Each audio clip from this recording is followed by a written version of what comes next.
it is not an kanang physical activity, kundi spiritual activity.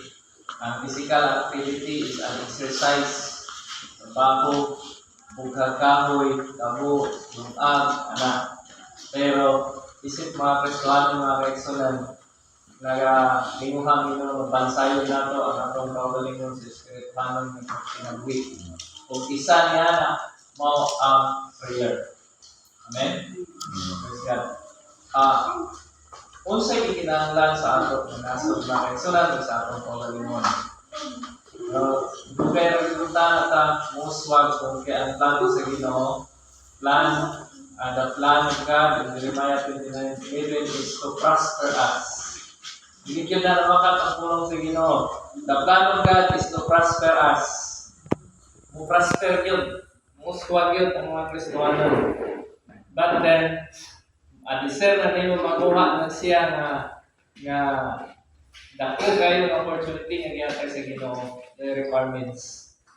Pareha ng purpose ba? Natin pangpasa o makagawa sa purpose. Nga na po, o isa sa requirements ang prayer. Amen? Di ba nakakain na siya na ito ang barko duol sa pantalan? No? So, ang tao sa ako duol sa Diyos. No, kaya naman idool ang Diyos sa ato, no? Ang sulti mo sa Ginoo sa Santiago, draw near to God and He will draw near to you. Subot pa sabot, o kana na mo, asa may una? Isa may una? Ha? Tao. Ang tao, humana ang Ginoo, ipadala sa iyang bugtong anak. Huwag pasabot siya may una pag-ani, aron kita mabalik sa Diyos. Karon, pag mo yun yan, draw near unto God, dili pwede balihon ang versikulo na God will draw near to you if you will draw near to God. Dili, ang gingon ni Santiago, doon ka mo sa Diyos o siya, doon ka na. Subot ko sa po, the first thing that we need to do is to draw near to God. Amen? Muduol ta sa Diyos. Kung nakasala ka, musurrender, muduol ta sa Ginoo. Kung nangayo ka o proteksyon, muduol ta sa Ginoo. Kung nabukatan ka sa mga problema, muduol ta sa Ginoo. Amen? Praise God. Mo ni pinaka-importante nga butang na dapat nato masabtan. Why it is very needful in us. Dapat ibang ko nga nakita mo, no? Concerning about sa mga people. Kung nakita mo sa social media, ang isa sa sa Tacloban, ang isa kayang people, nagsuot og sinina, which is katong sinina na iyang isuot, same rapod sa estudyante nga namusilip dito sa US, parihara og sinina. Then, napapoy isa ka, amutong asa to dapat tulo sila ka mo, maura ang sinina ng isuot, alisin sila ni sulod dito sa eskwelahan ng musil-musil, naghan ng mga patay. Unsa may buti pasabot anak mga kaigsunan, namuhat ang yawa. Amen? Oh.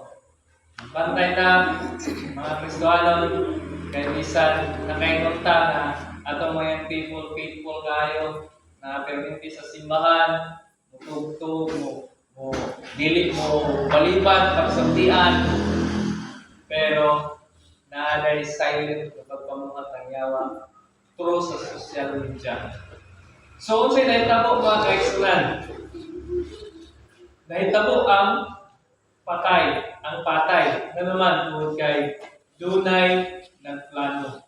But before that, mga kaigsunan, na dito sa ilang conversation nga, paano man ang Pilipinas, naaman ta, makabiran mo ta sa kanang gitawag juvenile law, nga mga patanon, 15, 14, hindi pa nakasuhan. So, graded kayo mga yung people, kaya ba sila sa mga juvenile. Jupiter nga mga balaod. Pagkakaroon ng mga tigulang, muna naman sa tatay sa una, may nibawaan. Karoon nakaibaw sila, mapagbubuhat silang sala, hindi sila makasuhan. Kay balo na sila, kapag bunalan sila sa gitikanan, ako po na si Kiko, Pangilinan nga, hindi papasangin niya ang dalawa na pagpapicture ko ng mga kabataan na nung gihilaptan sila, bunalan sila sa gitikanan, pero sobrang kaya sila kapag mo mo ginagino, dili pa na tungod kay wala sila nagpabandong. Kamay na kaya instances ng ginikanan, wala ka, kana siguro mga hubog ka na, wala yung tingnan. Pero karaganan yun, nabunog tungod kay nagpabandong, nagbuhat, at pili mga yun. So, sinita po mga kaigsunan, nakapatay ang mga batanon, which is, ang isa nagasugot na ito, parihapot ng uniform at ito, patay ito sa US nga babae. Babae ito sa US. Pareha sila beautiful.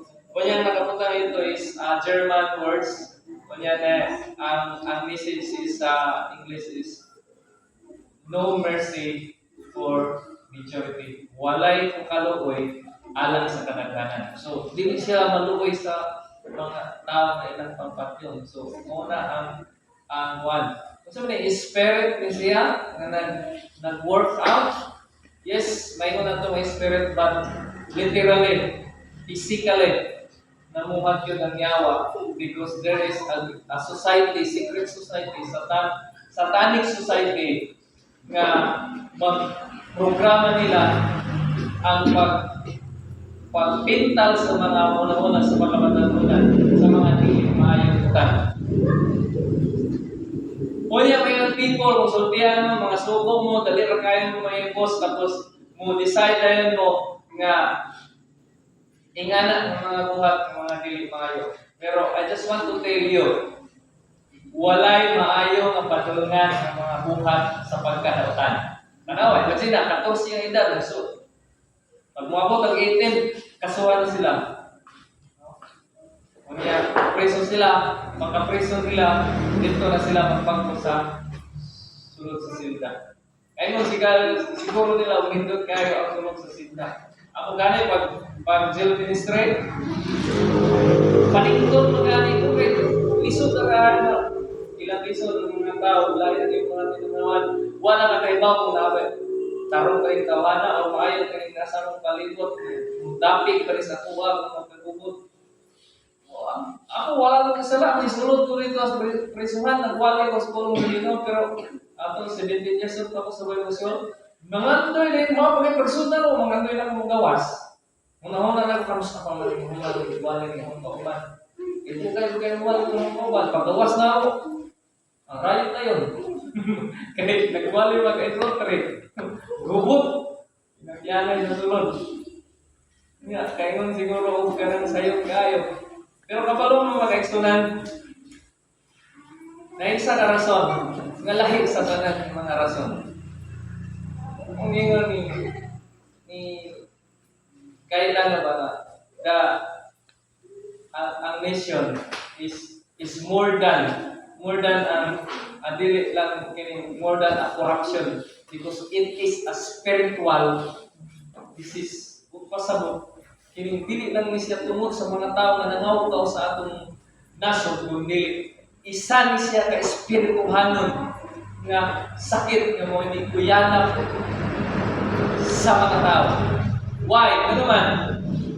Because of the lack of prayer. Amen?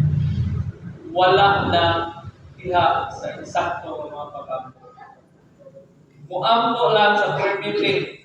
Muampo lang sa sama ni ini. Pero sa diha, naan ka personal diha sa itong panimalay.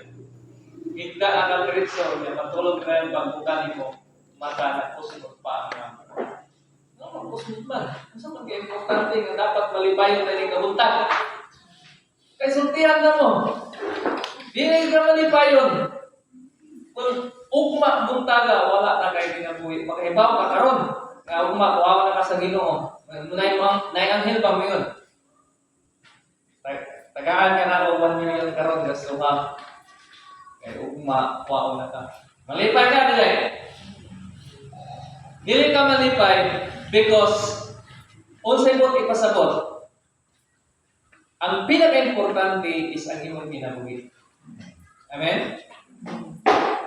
Ang buti pasabot, na kay kwarta, walay pulos, kung muwa na imong kinabuhi.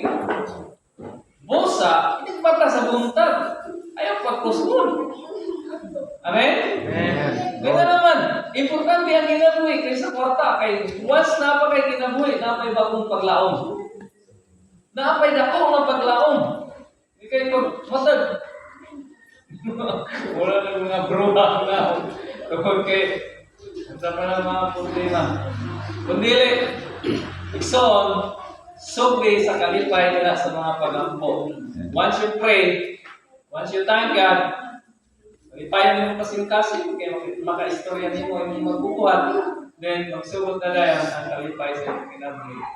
Hangtod sa tibok adlaw ng mga pagtrabaho o pagkakilo. Amen? Lord. So, the prayer is needed in our spiritual life and also in our mission. Sa ato po nga nasod, kapalo po mga kaigsunan, ini bang kwan,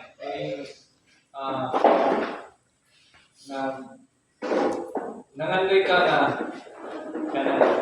na kay mapatulan niya itong kalingon, no? Una-una ko nga, paano ka na yun? Parang, mo nang siguro ng pagkakaway sa ako sa pamuhat kay ulaw na kayo. Responsibility na ito, hindi na ito magampanan. Ngayon mga importante na lakaw sa mga kuwan, hindi na siya. Ngayon na ako ma-cater na akong responsibility. No? Then I pray to God, ako po sa Ginoo. Sa mga pangampo na ako sa Ginoo. Nangantoy yung mga leksyonan niya. Kaya, nangantoy ka, magkaangada ng mga trabaho ba? Pabukatan ng inyong kanino, tagaan ng mga kliyeng mga trabaho. Nagkaroon mag-isip tayo ng kagawa, kung ano naman yung nagkaroon, dako naman yung gaya ng accountability, dako na kaya ng responsibility. Niya, hindi ko makabalibad kay nakasunod ako. So, sabi niyo mga kaigsunan, hindi na siguro ng mga ng document, kaya bugat na doon na yung mga pang-hatag kayo sa Ginoo na mas lubong pagkakaan ng buluhaton. Kaya, sabi niyo, once you pray, pag dili kaya na nag-pray ka, ang imong gi-pray, ang imong giampuan is King of Kings. Amen? Hari sa mga hari. Pag dili ka rin ganahan na sa iyong prayer, not granted kita siya. Dili kita siya dawaton sa Ginoo. No? Mag-pray ka. Lord, salamat ka ng silingan, ipana kayo, mamatay ng tan, Lord. Dili kita magpumat mga kaigsunan. Naman, Lord, kayo siya magpagpuot. Amen? Ang ato, igo lang tanga mo hangyo. Igo lang tanga mo hangyo sa ilaha para sa ato ang kinabuhi. Praise God. So, doon ay tulong kabutang mga kaigsunan. Why we need a prayer? No? So, ang ato pinakauna nga ang nakita is protection. Protection sa atong mga kinabuhi. Because sa diha mga kaigsunan nga ni dako si Jesus tinuod siya because he knows everything. Nakipalo siya sa tanan. Ingnan niya ang mga apostoles pagtukaw pa mo sa mga pag-ampo uban ka nako. No? Kunya pag humanay lang po ibalik siya na natulog sila. Ganong na may tawag overnight prayer because naanay kanang sa nasod sa Israel sa panahon nga kining naa sila sa delikado na sitwasyon. Doon ay gitawag of 4 watch. dunay bantay nga musubida dito sa ibabaw aron patingog sa trumpeta. Unsa may purpose sa patingog sa trumpeta? It's time to pray. The first watch, second watch, third watch, and fourth watch. Ang fourth watch mga kaisunat is alas 12